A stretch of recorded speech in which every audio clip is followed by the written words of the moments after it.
Studying in 1 Samuel, the 17th chapter, and coming to that point in the story where David will face Goliath. We pointed out this section last week, these verses 31 to 40, that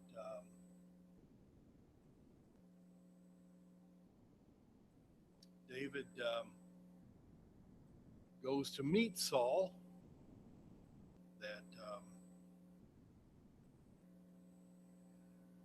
points out that he has faced many vicious wild animals in his work as a shepherd, and proposes that he will go to face Goliath in battle. Saul has David put on his armor. And this tells us something already about David, even though he's a young man at this point. We know that Saul, for example, was exceptionally tall.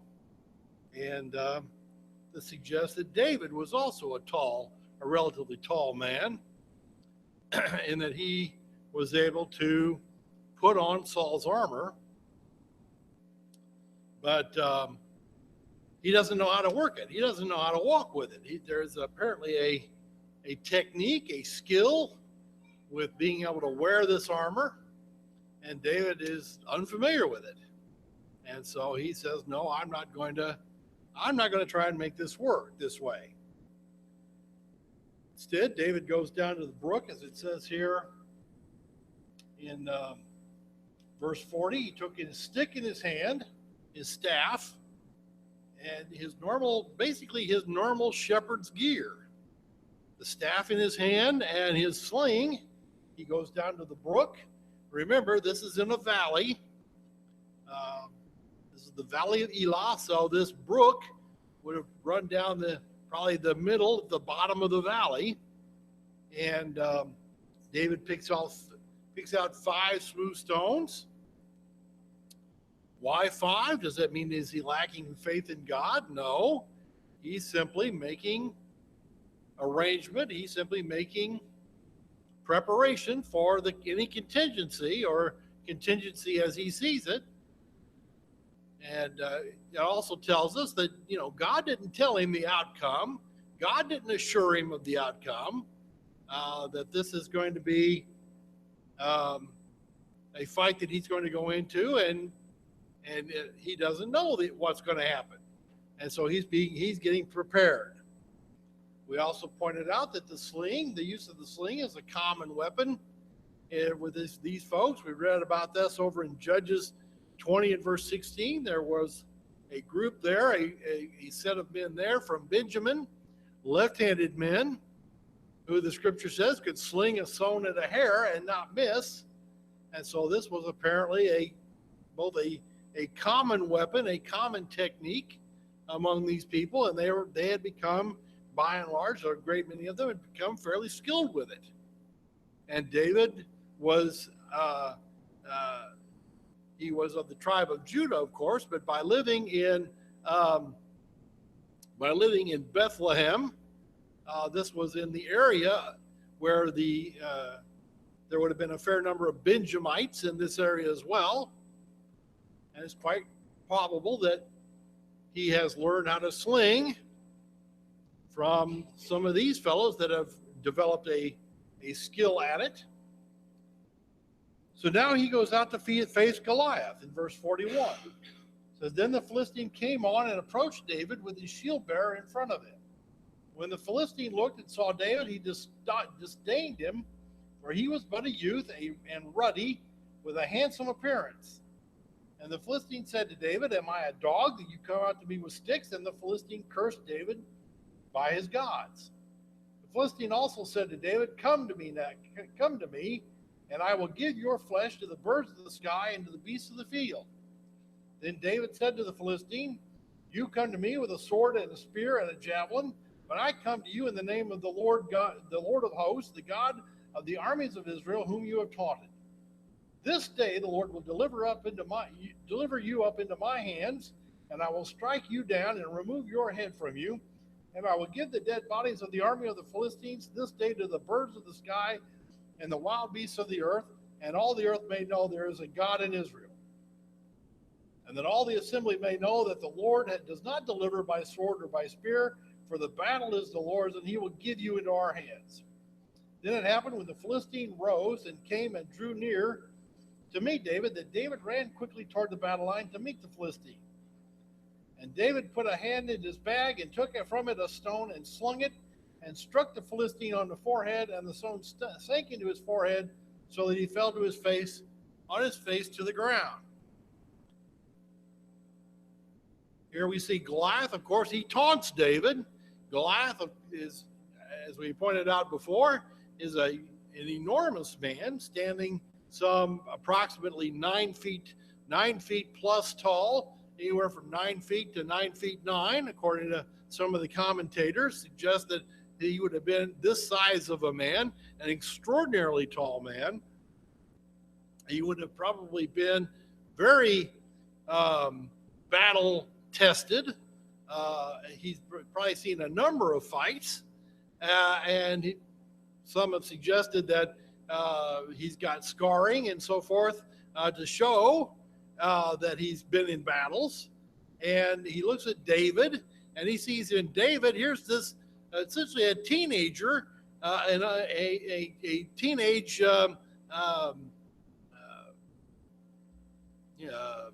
punk, if I can call it that, a teenage punk coming out to challenge him.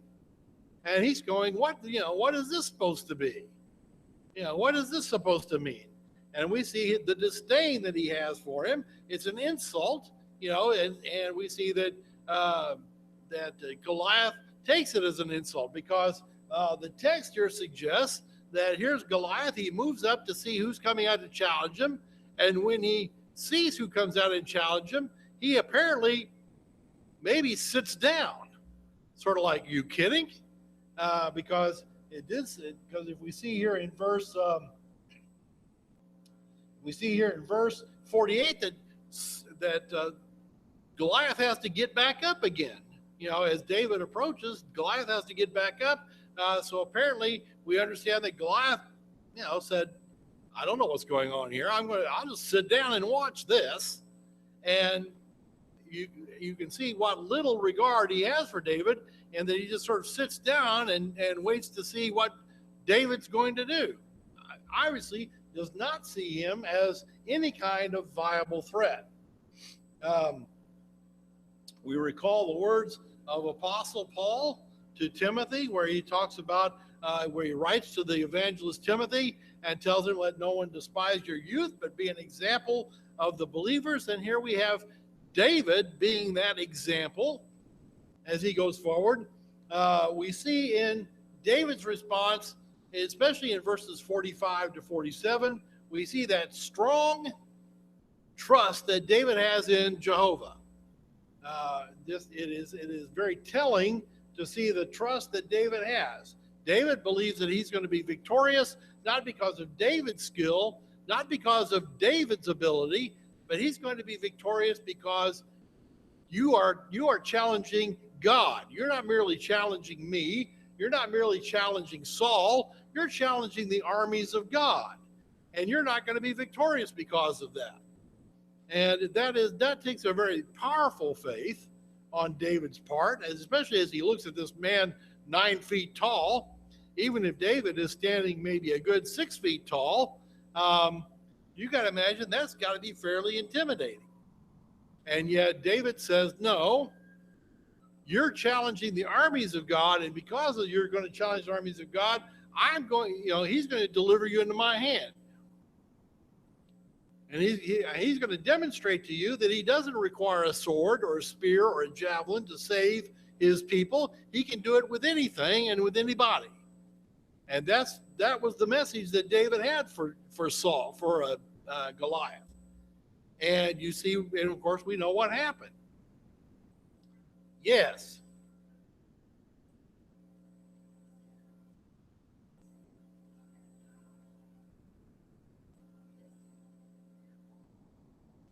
Right.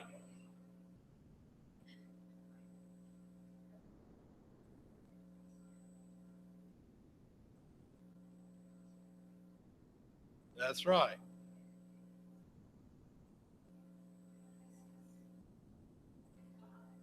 Yeah, God gives the victory. That's a good point, Rita. Yes, God gives the victory, and you're right. That word went not merely to Goliath and the Philistines, but everyone who heard his voice. Because you can imagine that this would have been the center of attention for all of these people, for on both sides. They would have been watching this exchange between Goliath and David, and they would have been able to hear, I believe, every word. I believe you could have heard a pin drop in that valley as these two men exchanged these words with each other, because they realized that this is going to decide, in a large way, this is going to decide the fate of the nation of Israel. Because if David falls here and the Philistines come down and attack, there is virtually nothing to stop them on their way to Jerusalem and on their way to the inner cities, the eastern cities of Israel, and they will overwhelm Saul and his armies.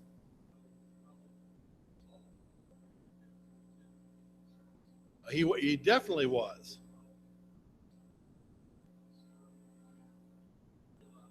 Yeah,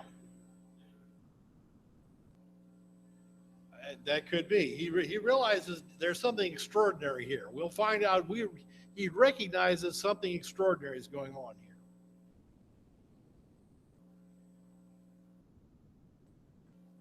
Yes, that's right. If God be for us, who can be against us? And that David has that same attitude.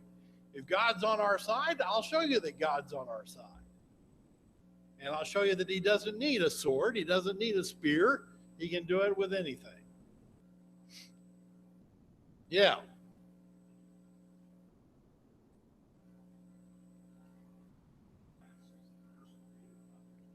Yes.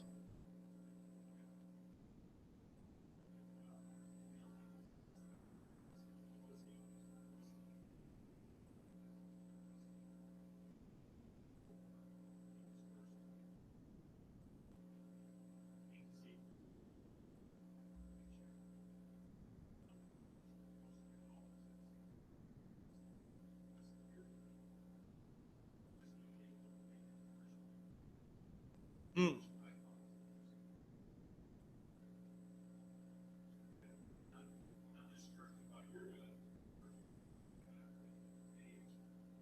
Okay. I didn't. Yeah. The text I have doesn't suggest that. It suggests that David or that Saul cursed him by his gods, and so we would assume that that would have been Dagon and others. I don't know that. I don't know that Goliath put a lot of store in Jehovah, but we do know that culturally these people believed that gods were in control of various regions. And Dagon, for example, was the god of the coastline and of the ocean, and they held Jehovah to be the god of the hill country, and that's the God that the Israelites worshipped, and God was the God of the hill country, whereas Dagon was the God of the coastline and of the ocean. And so it may well be that, given that cultural viewpoint, that if I'm in the hill country, well, maybe I better refer to that God instead of going back to the God of the coastline, where I'm more comfortable.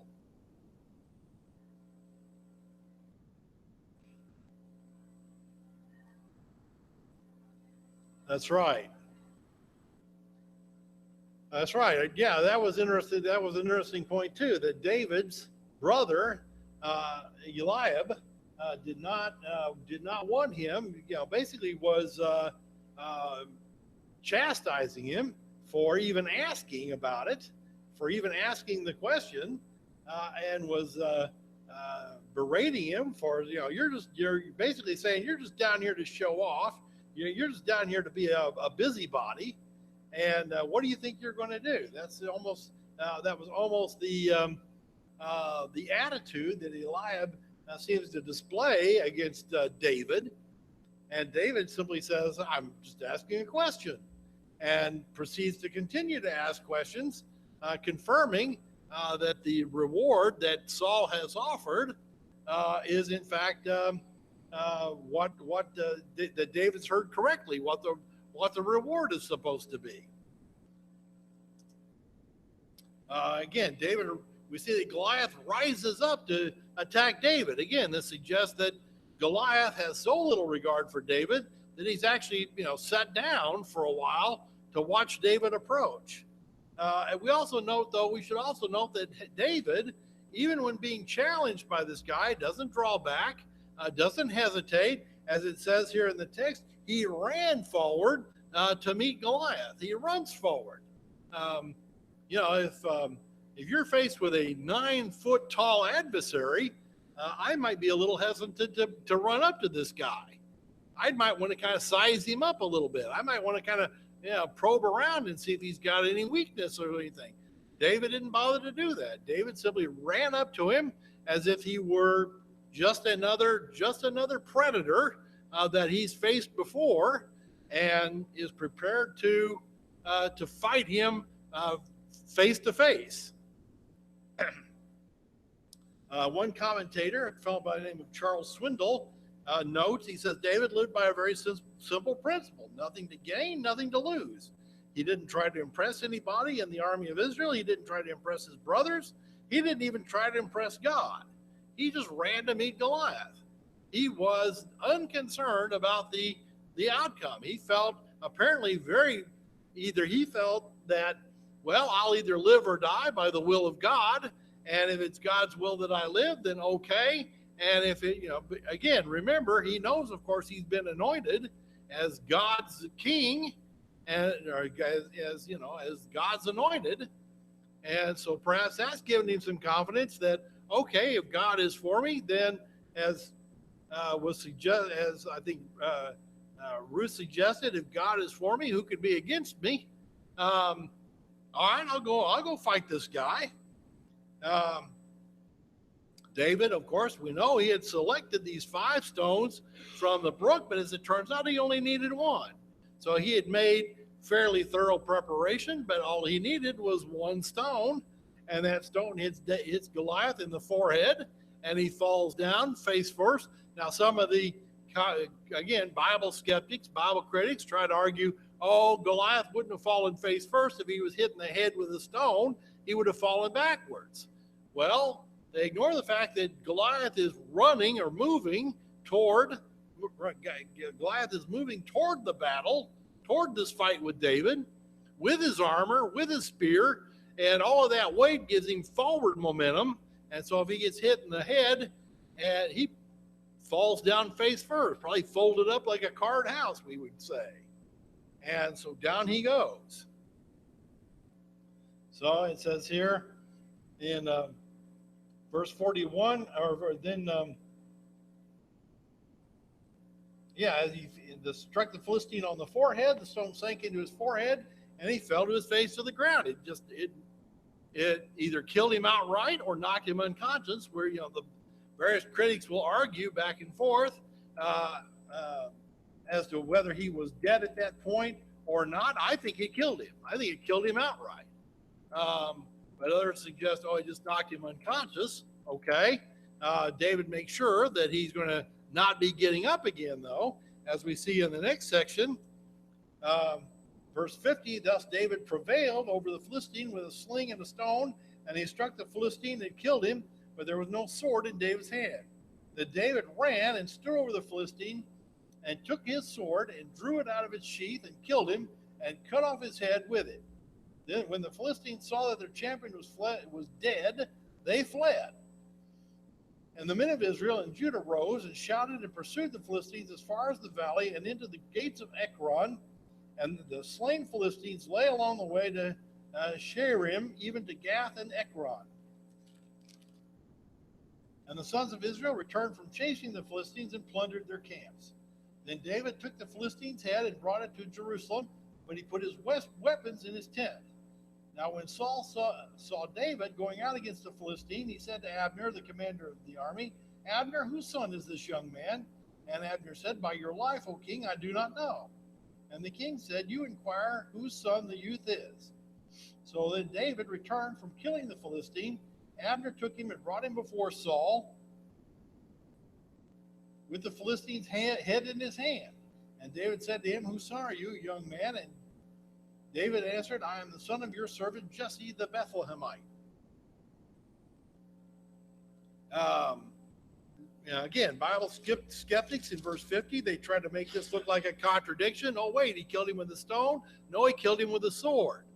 Well, it doesn't, it is not a contradiction here. It's just an elaboration of the events of the battle. He knocked him down with a stone and then killed him with his sword. And in fact, you could say, well, did he kill him with a stone? Well, yes, he did, because you had to knock him down first. And so, in effect, yes, he did kill him with a stone. Again, we see the elaboration of the events.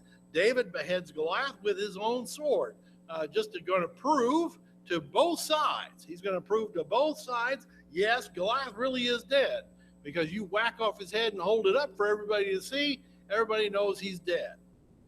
And Goliath, of course, had made this challenge saying, well, if you win, why, we'll be your servants. And if you win, you'll be our servants. Well, of course, the Philistines aren't interested in that idea. As it turns out, they all try to run away. And you can imagine they'd run away. They've seen a teenager take out their biggest man. You can imagine what kind of fear, what kind of dread that would have put into their hearts, and they run away. And the Israelites pursue them down the valley. If we go back to the map, you can see where there they are in this valley.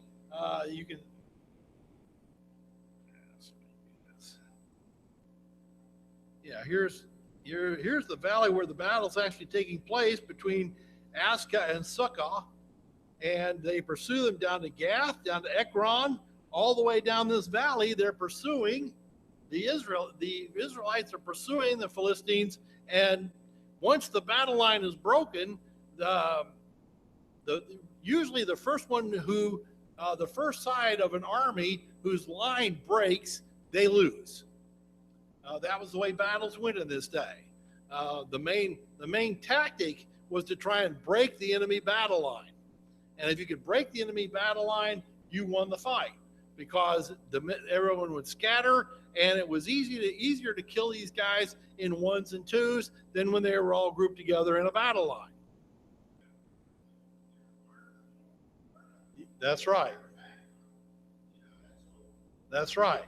Yeah, the way their armor was arranged, typically they were less armored or unarmored across their back, and once they turned their heels and fled, they were exposed. And if the Israelites were able to run them down, and apparently they were dead. So they chased them all the way down this valley, all the way back to Ekron, all the way back to Gath, basically pushing them out of this central part of Judah, and eliminating now this potential attack from the to the east coast. Again, David's brought to Saul.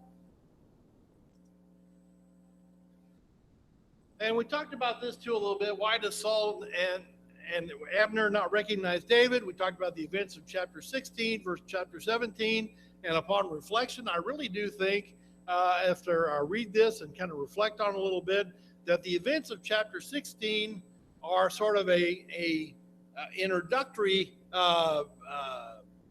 paragraph into this more detailed story that explains how these men actually met, David and Saul, that is. It's not purely chronological, okay? The events of chapter 16 happen perhaps after these events in chapter 17, some of them, because here is what I have come to believe is really the first meeting, the first real meeting then, between David and Saul. First of all, when David tries on Saul's armor, and now obviously Saul has apparently, by the fact that didn't even bother to ask David's family name, I believe is a evidence that David, or that Saul assumes David's just going to get killed. David is just going to get killed. All right, you go out there and fight him, but you're just going to get killed. And so Saul doesn't even ask for his family name. Well, David obviously is victorious. David wins the fight. So now suddenly Saul's interested. Well, who is this? Who is this kid? Who does he belong to? And now he gets the information from Abner. And David comes into him, still toting around Goliath's head. And this suggests that there may have been some haste in bringing David to Saul to meet him. It also suggests, though, that David wants to present to Saul Goliath's head as a trophy. This would have been a normal part of their custom here. That yes, when you slay an enemy, you present here's my bona fides. Here's my calling card, if you will. Yes, here's the giant's head. I killed him, and I'm bringing it to you, King Saul, as a trophy to prove to you, or to demonstrate to you, that you have been avenged against your enemy. From there, then, now we go into verse 18. David finally introduces himself thoroughly to Saul, making known that his family is he's from Jesse, from Bethlehem, which would have been perhaps a known family, but not a well, as we learn later on, it's not a wealthy family. It's not a highly prestigious family, but apparently a well-known one. We go into chapter 18. It says, now when it came about, after he had finished speaking to Saul, that the soul of Jonathan was knit to the soul of David, and Jonathan loved him as himself. And Saul took him that day and did not let him return to his father's house. And Jonathan made a covenant with David because he loved him as himself. And Jonathan stripped himself of the robe that was on him and gave it to David, and with his armor, including his sword and his bow and his belt. So David went out wherever Saul sent him and prospered, and Saul sent him over the men of war, and it was pleasing to the sight of all the people, and also in the sight of Saul's servant. Saul, we will see here, begins to take notice of this young man,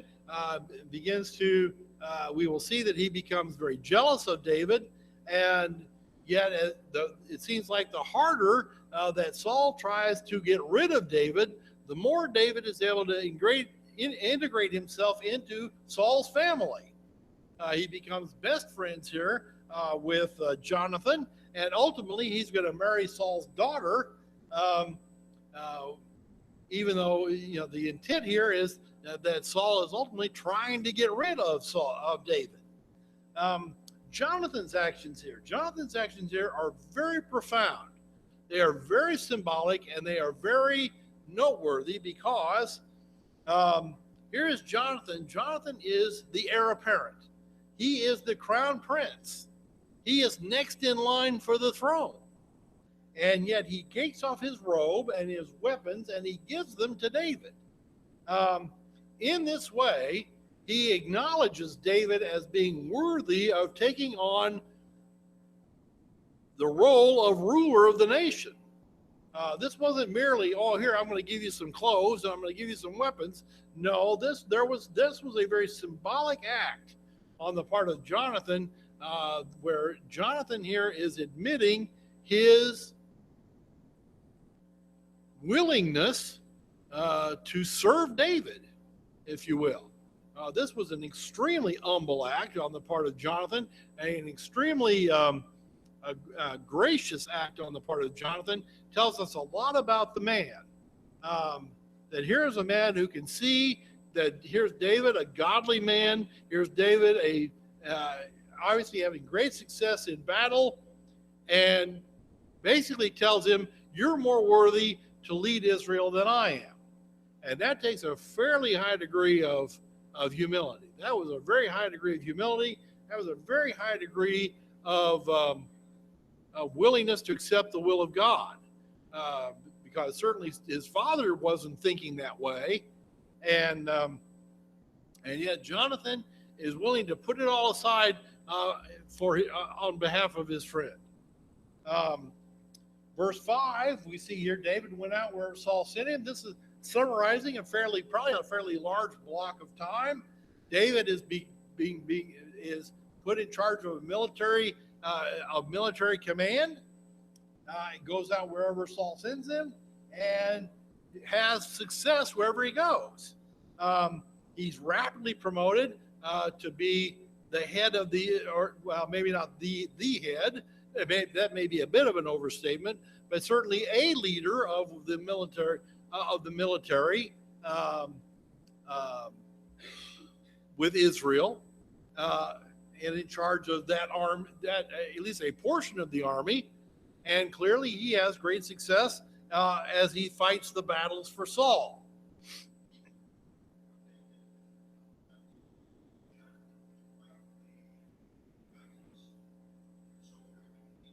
Yes, that's right. And I had meant to get into this. I'd actually meant to get into this and research it, and frankly, I forgot. Oh, Regina, you got a comment?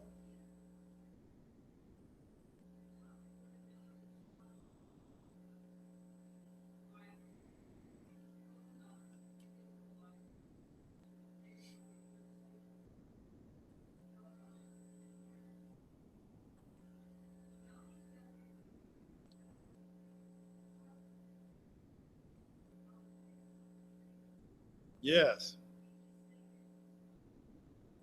Yeah. Yeah, he recognizes what David has done. David has engineered a tremendous victory for the Israelites. And you're quite right. Yeah, Jonathan's is obviously grateful for that, whereas Saul is not grateful. It becomes we will see increasingly the contrast between father and son in this regard, where Saul sees nothing but evil in David, where Jonathan sees nothing but good in David. And that contrast becomes increasingly stark as the story progresses. One of the things I was going to point out is that, and research this a little bit, I have read a little bit, but it's been a while, and I was going to research this some more. I know some of the homosexual community tries to point to passages like this and suggest that David and Jonathan were involved in a homosexual relationship. And I believe that point even came up when John had his debate with the homosexual fellow back in 2000.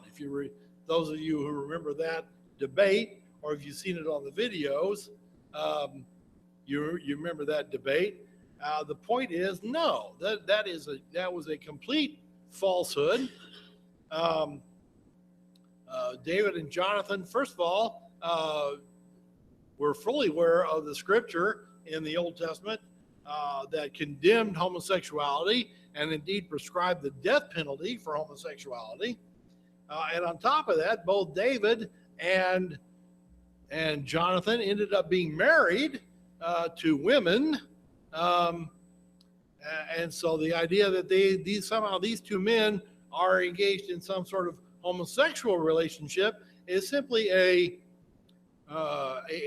imaginary projection on the part of the homosexual community who wants to try and find that kind of behavior wherever they can. And again, didn't happen that way. We see here then, in the next passage now, we begin to see how Saul is going to now change against David. It says it happened, verse 8, and it happened as they were coming when David returned from killing the Philistine, that the women came out of the cities of Israel singing and dancing to meet King Saul with tambourines, with joy and with musical instruments. And the women sang as they played and said, David has slain his thousands, and David his 10,000s. And Saul became very angry, for this saying displeased him, and he said, they have ascribed to David 10,000s, but to me they have ascribed thousands.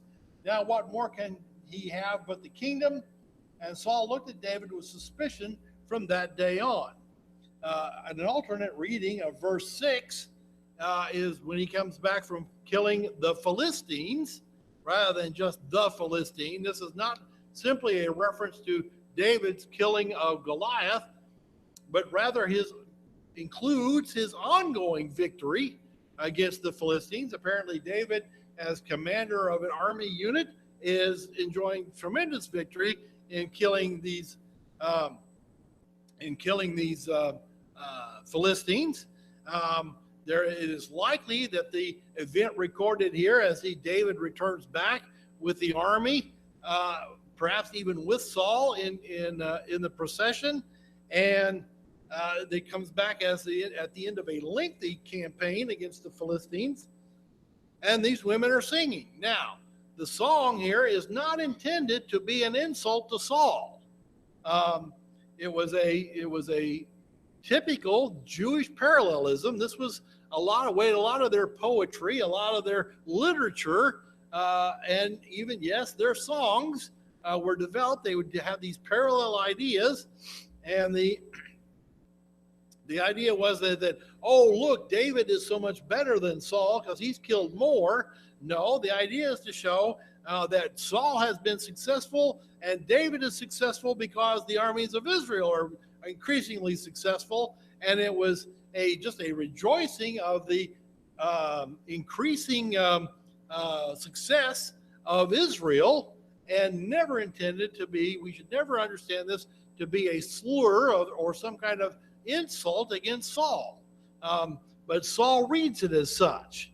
You begin to understand something of the nature of Saul when you see that we occasionally run into folks who are like this. They get this idea that they're under attack, and everything that is said to them, everything that is done to them, is some sort of somebody's got an ulterior motive. Somebody's trying to pull something, and they become increasingly paranoid. They become increasingly suspicious, and this is what's happening to Saul. He's becoming, he's got this paranoia, he's got this suspicion, and everything that is said or done, oh, what does that mean? Oh, they're meaning that's an attack against me.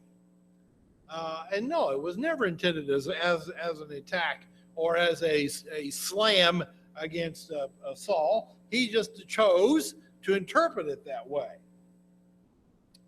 Now it came about on the next day that an evil spirit from God came mightily upon Saul, and he raved in the midst of the house while David was playing the harp with his hand as usual, and the spear was in Saul's hand. And Saul hurled the spear, for he thought, I will pin David to the wall. But David escaped from his presence twice. Now Saul was afraid of David, for the Lord was with him, but had departed from Saul. Therefore Saul removed him from his presence and appointed him his commander of 1,000, for he went out and came in before the people. And David was prospering in all his ways, for the Lord was with him. When Saul saw that he was prospering greatly, he dreaded him. But all Israel and Judah loved David, and he went out and came in before them. We see the very next day, as we see here on the very next day that he comes back in, Saul here is under the influence of this evil spirit. We should understand, this is not like as if Saul is somehow possessed, like a demon possession, like we find in the New Testament, in the days of Jesus and the apostles, that sort of demon possession. No, we should understand that this is an action on the part of this evil spirit who is maybe putting ideas in Saul's head, and Saul is listening to it. Saul's listening to these ideas. He's being urged on by this evil spirit, but I would suggest to you that Saul is at all times fully capable of controlling his actions. This is not Saul out of control. This is not Saul or out of his own self-control. He has the ability to control himself here. He just doesn't want to. He'd rather listen to this evil spirit. And again, as there are all of these images of how David is out to get him, David is going to supplant him, David is this, David is that, and all Saul can think about is, look at all these terrible things that David is going to do to me, because he's got this intense paranoia. He's got this intense paranoia, this intense suspicion of David. And so we see here he tries to kill him not once but twice, tries to pin him to a wall with a spear, and David is able to escape. Saul makes the move. We saw here in verse 13, he appoints him as commander of 1,000. Again, most of the commentators see Saul's move to place David over 1,000 soldiers as a promotion. He's making him giving him command over even a bigger military unit. But the purpose, of course, here is Saul is wanting to kind of put David in harm's way so that David will go out and get himself killed. Hey, that solves the problem. I'll send David out. David will fight my enemies. David will get slain in battle, and I'll be rid of a problem. Saul here says in verse 17, then Saul said to David, here is my oldest daughter, Merab. I will give her to you as a wife. Only be a valiant man for me and fight the Lord's battles. For Saul thought, my hand shall not be against him, but let the hand of the Philistines be against him. But David said to Saul, who am I, and what is my life or my father's family in Israel, that I should be the king's son-in-law? So it came about that when Merab, Saul's daughter, should have been given to David, she was given to Adriel, the Mahathalite, for a wife. Saul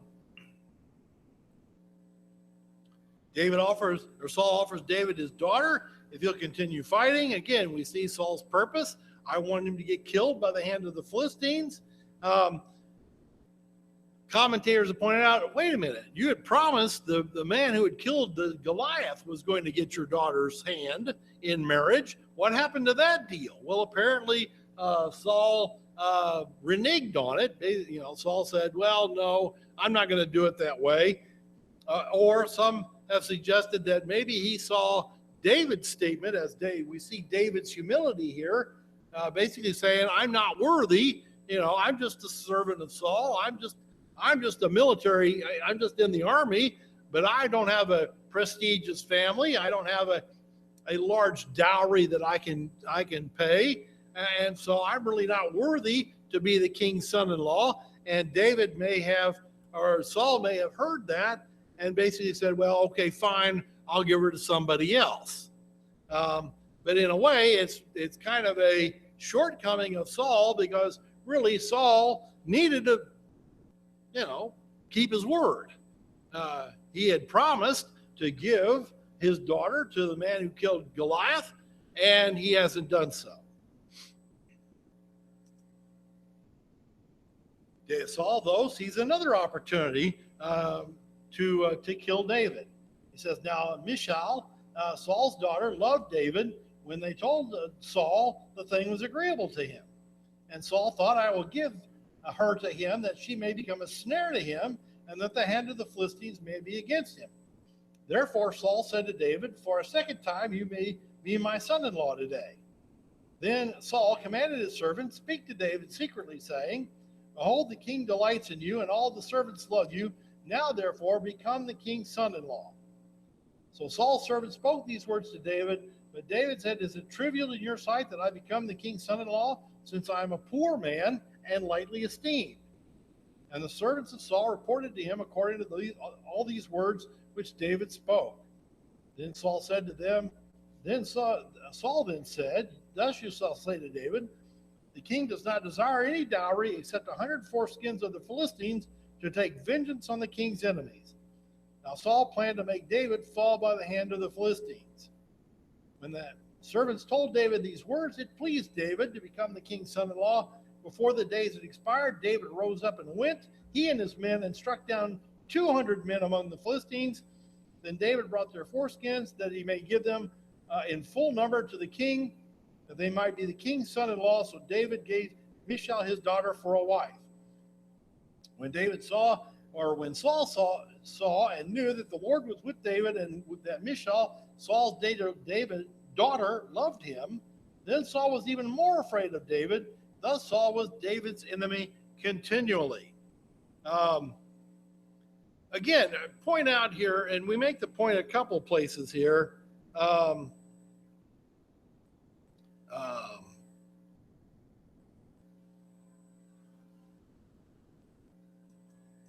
we look at a couple of places here in these passages, we see that Saul continually recognizes that God is with David. We see that verse 15, for example, when Saul saw that he was prospering greatly, he dreaded him. Verse 14, David was prospering in all his ways, for the Lord was with him. Verse 28, when Saul saw and knew that the Lord was with David, and that Michal, Saul's daughter, loved him, then Saul was even more afraid of David. So here is Saul, who recognizes that the Lord is with David and still hates him. And that becomes, I think, an example for Christians today, recognizing people might see your godliness. People might see your desire to serve God, your desire to be faithful to God, and they will hate you for it. They will still hate you. Just as Saul hated David, in spite of the fact that he knew that Jehovah was with him. I'm going to stop there. Thank you for your attention this morning, and we'll continue this chapter 18 next week and get into chapter 19. Thank you for your participation this morning.